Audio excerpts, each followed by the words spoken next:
What if regeneration is not limited by biology, but by development itself? Regeneration is a universal property of living systems, but its power decreases as organisms become more complex. Why?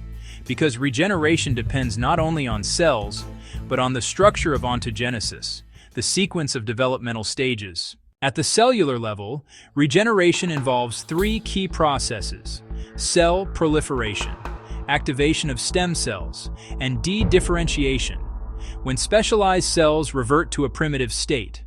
These processes are controlled by signaling pathways like WNT signaling pathway and Notch signaling pathway. At the tissue level, regeneration depends on tissue type. Some tissues renew constantly, like epithelium. Others regenerate after injury, like the liver.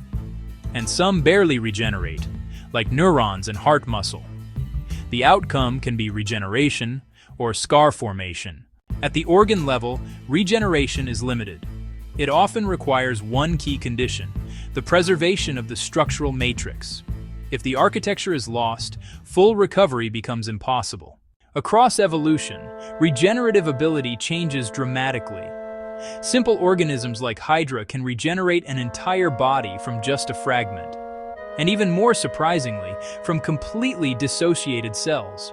Amphibians like the axolotl can regrow entire limbs. But mammals? They mostly form scars.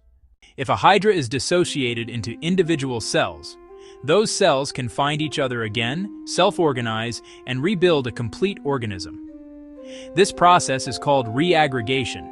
In Hydra, development is not a one-way path. It is a reversible process. There is no fixed structure to preserve. The organism reconstructs itself from cellular information alone.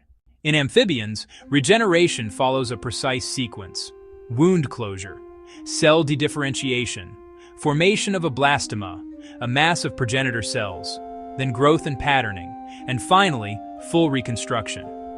This process reactivates developmental programs used during metamorphosis. Here is the central idea. Complete regeneration is only possible if the organism can return to a previous developmental stage. If development happens once and becomes irreversible, regeneration cannot occur. In mammals, development is fixed early. There is no accessible intermediate stage. No true blastema forms. Instead, the process ends in fibrosis. Even when regeneration occurs, like in the liver, it happens within an existing structure, not from scratch.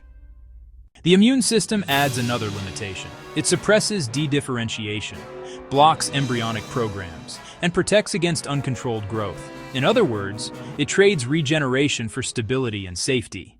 Regeneration is not just repair, it is a controlled replay of development, and its limits are defined by two principles: evolution, as complexity increases, regeneration decreases, and ontogenesis. Without a return path, regeneration is impossible. To regenerate,